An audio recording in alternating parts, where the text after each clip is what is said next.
High to all the viewers of Baban top Kalaburagi. Karnataka में overall cases है 651 cases है, जिसमें से आज के डेट में 37 केसेस राइज हुए हैं। और ये रेड जोन, ग्रीन जोन और ऑरेंज जोन का एक एग्जांपल बताऊंगा मैं आज आपको।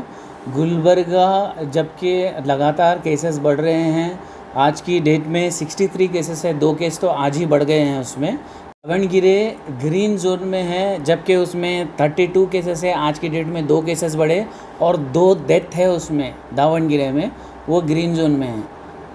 और रेड जोन में है मैसूर रेड जोन में है, लेकिन डेथ कुछ नहीं है वहाँ पे, डेथ रेट 0 है। 88 केसेस है टोटल, जिसमें से 77 रिकवर करे, फिर भी रेड जोन में है वो। तो ये रेड जोन में 0 डेथ है, फिर भी समझ में नहीं आया ये। शायद कोई हमको समझाए, कोई हेल्थ डिपार्टमेंट वाला, तो ज़्यादा बेटर रहेगा। और जबकि ऑरेंज जोन में और ढील देने की बात चल रही है, तो गुलबर्गा की जहाँ तक बात है, अगर ढील दिया गया तो हमारे पास वेंटिलेटर्स कितने हैं अगर केस बढ़ गए तो गुलबर्गा में, और आईसीयू सेक्शंस कितने हैं, जो कि अगर मास मतलब बहुत ज़्यादा लोग अभी ढील देंगे तो बहुत ज़्यादा लोग बाहर आएंगे, बिकॉज़ अभी रमज़ान है तो लोग बाहर निकलेंगे, शॉपिंग करेंगे। तो बाहर निकलेंगे तो उनकी सिक्योरिटी का क्या इंतज़ाम है, उनका मेडिकल सिक्योरिटी का। मतलब कि वो लोगों को अगर खुदा ना खास्ता अगर केसेस बढ़ गए तो हमारे पास कितने वेंटिलेटर्स है और कितने आईसीयू है जो उनको संभालेंगे। और एक बात है, ये जो अभी ढील दी गई है बहुत सारे एरियाज़ में, इवन कर्नाटका हो या कर्नाटका के बाहर है, सबसे ज़्यादा लाइन वाइन शॉप में है। और वाइन शॉप में कोई सोशल डिस्टेंसिंग नहीं हो रही है।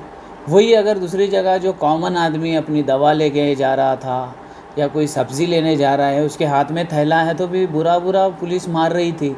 लेकिन आज पुलिस आराम से प्यार से उनको ढकल रही है, बस चलो चलो करके ऐसे प्यार से बोल रही है। वाइन शॉप में जो लाइन है, क्यों बोल रही है ऐसे? क्योंकि सेंट्रल और स्टेट गवर्नमेंट को जो है पैसा आना है, पैसा नहीं आया। आज कर्नाटका में 45 करोड़ रुपये आ गए एक ही दिन में, क्योंकि वाइन शॉप्स में ज़्यादा जो है उसको टैक्स लगता है, इसलिए वाइन शॉप्स खोला गया।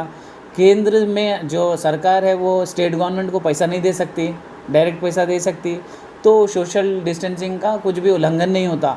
वही जब सोशल डिस्टेंसिंग का मस्जिद के बाहर है लोग या मरकज़ में थे लोग, तो बहुत ज़्यादा हवा हो रहा था। अभी कितने मज़दूर एक साथ गुजरात में भी निकले बाहर, अभी ट्रेन से वो लोग जा रहे हैं घर को अपने, तो कितना सोशल डिस्टेंसिंग का पालन हो रहा है। अभी वो लोग कहाँ जाएंगे?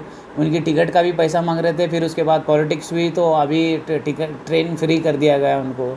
लेकिन ये हो क्या रहा है, मतलब कैसे चल रहा है ये? जबकि मज़दूरों को पहले भेजना था, पहले उनको भेजना था अपने घर 3-4 दिन में, उसके बाद लॉकडाउन करना था, वो नहीं हुआ। फिर अचानक से अभी ख्याल आया कि अरे मज़दूरों को तो भेजना पड़ेगा, इसलिए भेज रहे। ये गलती से मिस्टेक बहुत होता है, मतलब गवर्नमेंट से। इससे पहले नोटबंदी के टाइम ऐसे ही मिस्टेक हुआ था कि पहले नोटबंदी अनाउंसमेंट हुआ, फिर अचानक से ख्याल आया कि अपने पास तो इंक ही नहीं है, उतने पेपर्स ही नहीं हैं, फिर मशीन भी, हमारा एटीएम मशीन में भी उसको सपोर्ट नहीं करेगा। फिर अचानक से ख्याल आता है, फिर गलती से मिस्टेक हो जाता है गवर्नमेंट से। और हम लोग जो है ना, इतने सब्र वाले हैं, इंडिया के लोग इतने सब्र वाले हैं कि जैसा गवर्नमेंट करती है हम लोग उसको संभालते हैं।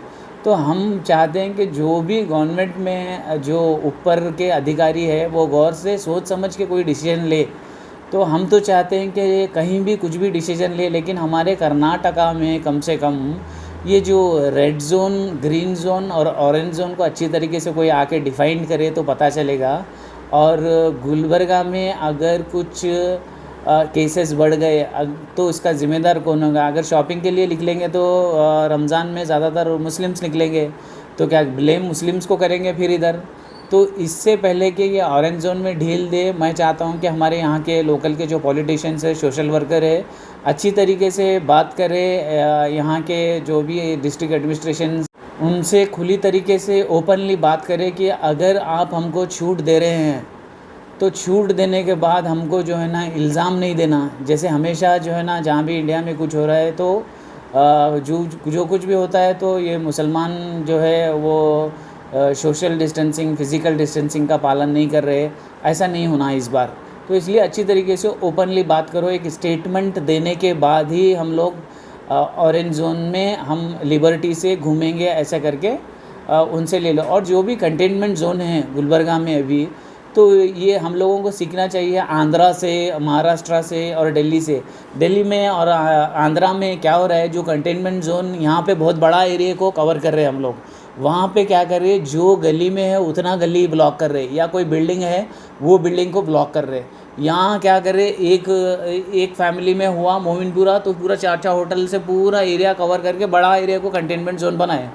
तो हम चाहते हैं कि कंटेनमेंट जोन जो है, जैसे भी वैसे भी गुलबर्गा ऑरेंज जोन में है, तो कंटेनमेंट जहाँ भी है तो उसको रिस्ट्रिक्ट करे, जो घर है उसके आसपास के थोड़े घर लेके एक गली को पैक करे, ना कि पूरे एरिया को आप कंटेनमेंट बना दे। तो उम्मीद ये भी समझते हैं कि गवर्नमेंट को कोई रेवेन्यू नहीं आ रहा, इसलिए वो वाइन शॉप खोले हैं। लेकिन वाइन शॉप खोलने का ये मतलब नहीं कि सोशल जो डिस्टेंसिंग है, फिज़िकल डिस्टेंसिंग का उल्लंघन कर रहे हैं। तो हम चाहते हैं कि पुलिस जिस तरीके से मासूम लोगों को मार रही थी, वही रवैया अगर वाइन शॉप की जो लाइन है उसमें भी दिखाएं, तो ज़्यादा हम आपको इज़्ज़त करेंगे और सैल्यूट करेंगे आप लोगों को। Thank you so much.